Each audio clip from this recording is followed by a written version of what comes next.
to my kitchen. My name is Chef Yasmin.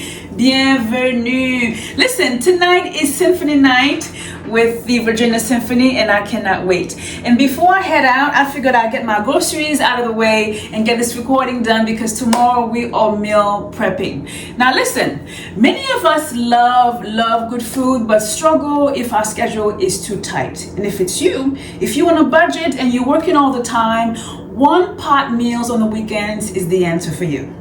And today we are taking our taste buds all the way back to the 60s with a classic American dish called chicken a la king, or should I say a la queen, huh?